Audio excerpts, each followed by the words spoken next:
ഇപ്പോൾ enforcement directorate വന്നു. Enforcement directorate crime branch ഇപ്പോൾ അന്വേഷിച്ചുകൊണ്ടിരിക്കുന്ന കേസിലെ ചില ഫയലുകൾ വാങ്ങുന്നതിൽ അല്ലെങ്കിൽ അത് ആക്സസ് ചെയ്യുന്നതിൽ ക്രൈംബ്രാഞ്ചിന് ചില ബുദ്ധിമുട്ടുകൾ ഉണ്ട് എന്നാണ് ഞാൻ മനസ്സിലാക്കുന്നത്. അങ്ങനെ ഒരു തരത്തിലുള്ള കോൺഫ്ലിക്റ്റ് കൂടി ഇക്കാര്യത്തിലുണ്ട്.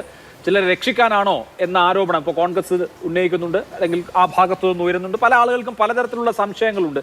എന്തായാലും ഇപ്പോൾ ജനങ്ങളെ സംബന്ധിച്ച് അവരുടെ പൈസ തിരിച്ചു കിട്ടുമോ എന്നുള്ളതാണ് പ്രധാനപ്പെട്ട കാര്യം. ഇപ്പോൾ നേതാക്കളുടെ ഇപ്പം എൻ രാധാകൃഷ്ണന്റെ സൈൻ ആണെങ്കിൽ ഞാൻ വാങ്ങിച്ച പൈസ തിരികെ തരാം എന്ന് പറഞ്ഞിട്ടുണ്ട്. ചില സംഘടനകൾ വാങ്ങിച്ച പണം തിരികെ കൊടുത്ത് ഈ പ്രശ്നം തീർക്കാൻ ശ്രമിക്കുന്നുണ്ട്. അപ്പോഴും വലിയൊരു വിഭാഗം ജനങ്ങൾ കെട്ടുതാലി പണയം വെച്ചും ആടിനെ വിറ്റും ഒക്കെ കൊടുത്ത 60,000 രൂപയോ 40,000 രൂപയോ ഒക്കെ പോകുമോ ഇല്ലയോ എന്നൊക്കെയുള്ള സംശയത്തിലുമാണ്. ഇപ്പോൾ നടക്കുന്ന അന്വേഷണങ്ങളെ കുറിച്ച് എന്താണ് ആക്ഷൻ കൗൺസിലിന് പറയാനുള്ളത്? തൃപ്തികരമാണോ? അല്ല, ഇതില് കേരളം കണ്ട ഏറ്റവും വലിയ ഒരു അഴിമതിയാണ് ഇപ്പോൾ നടന്നുകൊണ്ടിരിക്കുന്നത്. അതിന് എതിരെ വിവിധ തലങ്ങളിൽ നടക്കുന്ന പ്രതിഷേധങ്ങളും പ്രതിഷേധ പ്രകടനങ്ങളും കണ്ടാണ് ഇപ്പോൾ ഇഡിയും മറ്റുള്ള ഏജൻസികളും ഇപ്പോൾ ചെറിയ തോതിലെങ്കിലും അനങ്ങിയിരിക്കുന്നത്.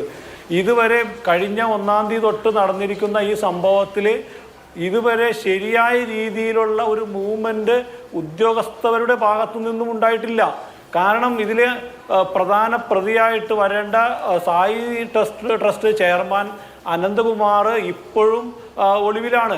ഈ അനന്തകുമാറിനെ അറസ്റ്റ് ചെയ്താൽ മാത്രമേ ഇതിൻ്റെ ചെയിൻ എവിടം വരെ നീണ്ടു കിടപ്പുണ്ടെന്നുള്ളത് നമുക്കറിയാൻ സാധിക്കുള്ളൂ.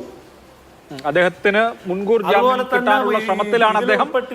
അതുകൊണ്ടാണ് അറസ്റ്റ് ഉണ്ടാവാത്തതെന്നാണ് പോലീസ് പറയുന്നത്, ക്രൈംബ്രാഞ്ച് പറയുന്നത്.